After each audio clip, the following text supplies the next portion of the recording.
Ուրախ եմ, որ նորից այստեղ են եւ պետք է ուսումնասիրենք Աստծո խոսքը։ Այսօր վերջին դասն է այս երամսյակի եւ ուսումնասիրենք վերջին գլուխները ծննդոցի հիշելու համար ուրեմն կոչվում է Իսրայելը Եգիպտոսում, այսինքն Հակոբը Եգիպտոսում։ Հիշելու համար է ծննդոց 47-27 Այսպես Իսրայելը բնակվում էր Եգիպտոսի երկրում Գեսեմի երկրում։ Այնտեղ կալվածքներ ստացան, աճեցին եւ շատ բազմացան։ Ուրեմն 46-րդ գլուխը այսպես է սկսում. Իսրայել, այսքան Հակոբը, իր բոլոր ունեցածով ճամփայելավ ու Բերսաբեի եկավ եւ իր հոր Իսահակին Աստծո զոհեր մատուցանեց։ Աստված գիշերը տեսիքի մեջ երեցավ Իսրայելին ու ասավ. Հակոբ, Հակոբ, Եվ անիկա ասավ, ահա Հոսեֆ, Աստվածը ասավ անոր, ես եմ Աստված, քո հորդ Աստվածը։ Եգիպտոս իջնելու մի վախնար, վասնզի հոն մեծ ազգ պիտի ինեմ քեզ։ Ես քեզի հետ Եգիպտոս պիտի իջնեմ, նաև քեզ անշուշտ պիտի հանեմ, ու Հովսեփ պիտի դնե իր ձեռքը քո աչքերի վրա։ Այսինքն այս խոսքերից ինչ հայրեվում, որ ճիշտ է Հակոբը ուրախ էր, հավատացել էր, որ Հովսեփը կենդանի է, բայց մեջը վախ կար, այս խոսքերից է տանում, Աստված ասում մի վախենար, և ասենք թե եթե երիտասարդ Հակոբը լիներ, առանց Աստծո հարցնելու գլխապատառը վազել Եգիպտոս, որ իր սիրելի որդուն տեղար չէ,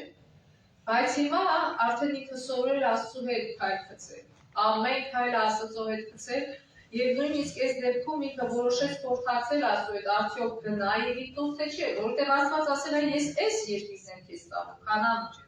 Ու հիմա հանկարծ պլանները փոխվեցին, Հովսեփ ասում է եկեք Եգիպտոս։ Եվ ճիշտ արեց Հակոբը, որ եկել հարցնում է, թե իրոք պետք է գնալ Եգիպտոս, թե չէ, որտեղ Աստված հատուկ ծրագիր ուներ իր ասելունդի համար։ Եվ Աստված ասեց մի վախեցի, գնա։ Հակոբ ելավ Բերսաբեին ու Իսրայելի որդիները տարին իրենց, այսքան ստեղ դաս կա մեր համար, որ ինչքան էլ որ մեր սիրտը կամենում է, ինչ էլ որ մեր սիրտը ուզում է, չգնանք առաջ, այլ մի հատ կանգնենք ու հարցնենք Աստծուն, այս քայլը անեմ պետք է թե ոչ։ Ես այս վերջերս մի սխալ արեցի, հիմա հիշում եմ, որ ես չեմ աղոթել Աստծուն, Աստծո կամքը չեմ հարցրել դրա համար։ Ես ինքսից մտածեցի, որ ճիշտ եմ անում, գնացի արեցի, վերջը բադուրս եկա։ Ու հետո նոր հիշեցի, որ ես Աստծուց հարցրեցի, եւ Աստված շատ նշաններ դրեց իմ առջև, որ ես չգնամ, այդ բանը չանեմ, բայց չնայեցի այդ նշանների, բան չարեցի եւ շատ մեծ դաս եղավ, ցավալի դաս եղավ իմ համար, բայց մենք այդ մեր սխալներով սովորում ենք եւ հիմա որ կարդում եմ, ես հասկանում եմ Հակոբին, որ ինքը նույնիսկ այդ դեպքում, երբ որ պիտի գնա իր սիրելի որդուն, որ 20 տարի չէր տեսել, բայց Աստծուց ասում գնա թե չէ, եւ Աստված ասեց գնա։ Հակոբ ելավ Բերսաբեին, ինչի որտեղ Աստված խոստացավ, ասեց Եգիպտոս իջնելով մի վախնար, վասնզի հոն մեծ ազգ պիտի ինեմ քեզ, այսինքն մի վախեցի, իմ խոստումը մնում է նույնը, քեզնից ազգ եմ անելու։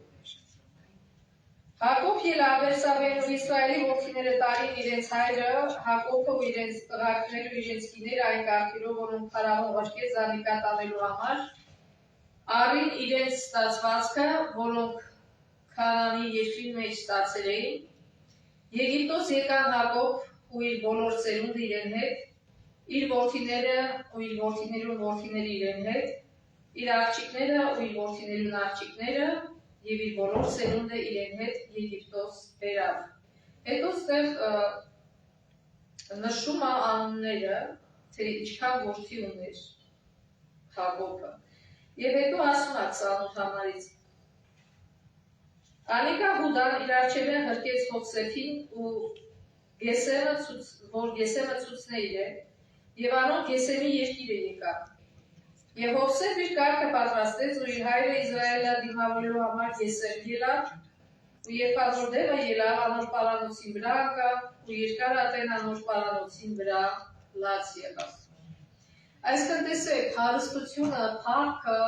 պաշտոնը ոչ մի բան չի փակի այն կարոտը, որ կա մարդու սրտում, այս ինչ է ցույց տալի, որ Հովսեփը չէր փչացել։ Ինքը դարել էր ամենահզոր շատ ժամանակ շատ հզոր երկիր էր Եգիպտոսը, ոնց որ Ամերիկան հիմա։ Դարձել էր այդ երկրի vice president, sense ասենք։ Իր հերը եւ իր եղբայրները սովորական հովիվ էին, անասուններ էին պահում, բայց ինքը չամաչեց, ինքը կարոտել էր, ինքը վազեց, ինքը չէր փչացրել իրան, այդ ամեն ինչը Հովսեփին չէր փչացրել։ Եվ լաց եղավ կարոտից, եւ Իսրայելը սա Հովսեփին, հիմա քո երեսը տեսնելիս ետ կթող վերնի, վասնզի տակարին ողջ ես։ Հովսեփ իր եղբայրներն ու իր հորը տանասա, ելեմ ու փարավոնի պատմեմ ու սեմ անոր, իմ եղբայրներս ու իմ հորս ընտանիքը, որ Քանանի երկրի մեջ էին ինձի եկա։ Անոնք հովիվներ են, որով խաշինքի տեր են, եւ իրենց հոտերը ու իրենց աչարները իրենց բոլոր ունեցածը բերի։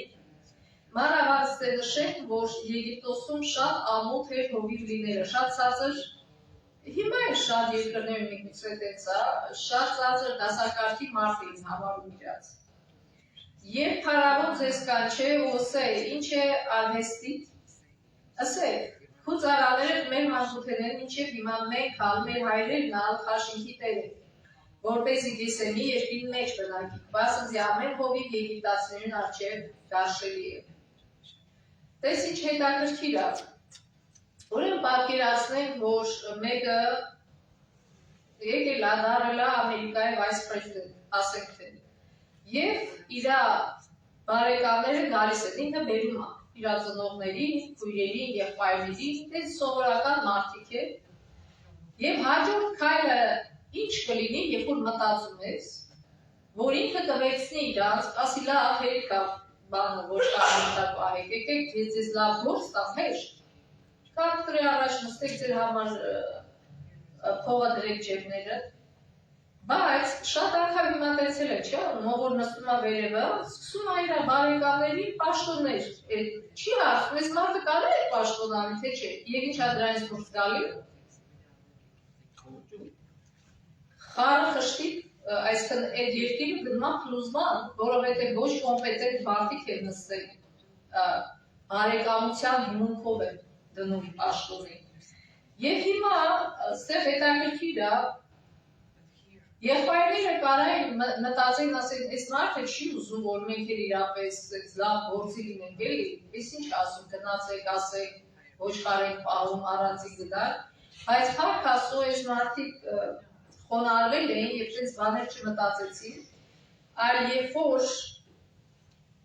մյուս գլխում ասում է Հովսեփ եկավ ու պատմեց փարավոնին ու սավ, իմ հայրս ու եղբայրներս եւ անոնց հոտերն ու արչարները եւ անոնց բոլոր ունեցածը եկան Քանանի երկրին եւ ահա Գեսեմի երկիրն է։ Իր եղբայրները 5 մարդ արավ ու զանոթ փարավոնին ներկայացուց։ Փարավոն ասավ անոր եղբայրներուն. Ինչ է ձեր արհեստը։ Եվ անոր փարավոնին ասին. Քու ծառաները հովիվներ են, մենք ալ մեր հայրերն ալ։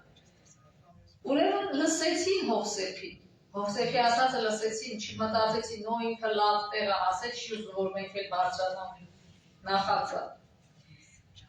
Ուրեմն այս ամեն ինչի իմաստը ինչ է, ասում եմ, նաև ասի փարավոնին, այս երկրի մեջ հանդղտանալու եկա,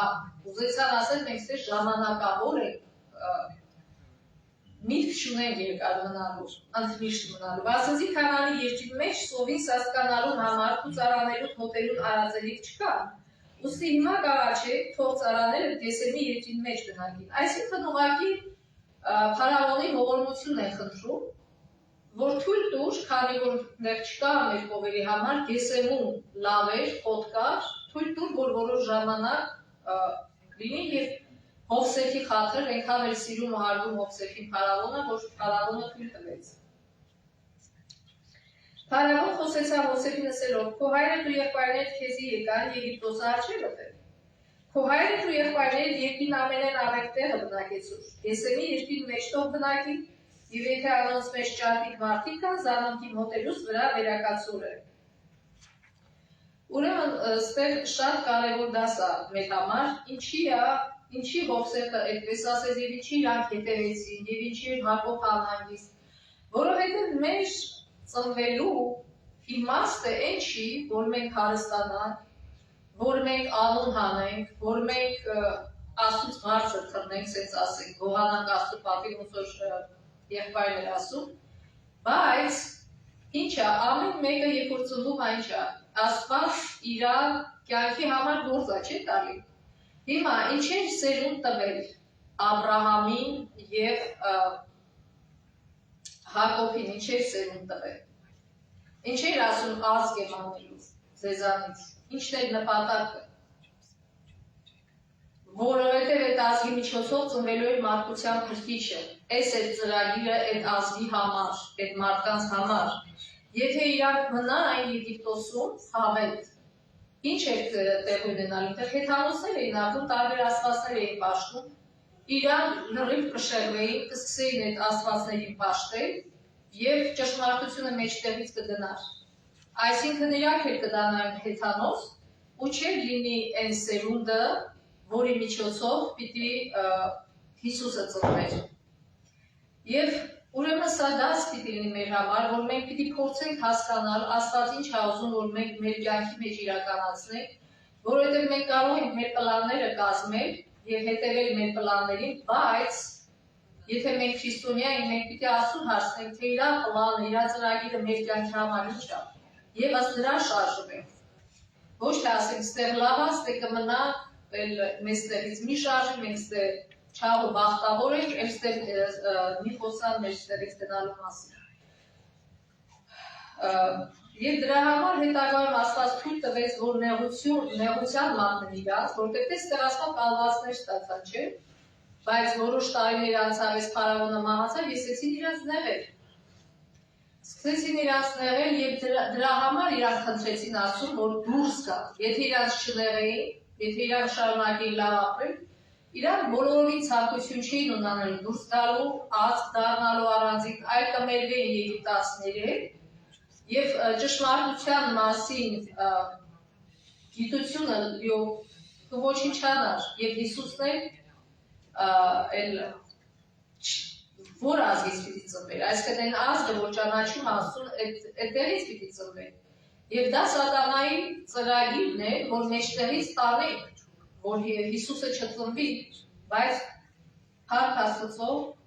որ Աստված ավելի ուժեղ է, քան թե սատանան չի կարող սատանան հաղթել Աստծուն։ Եվ հետո ինչ եղավ։ Հովսեփ իր հայրը բերավ 7-րդ համարը 47 գլխի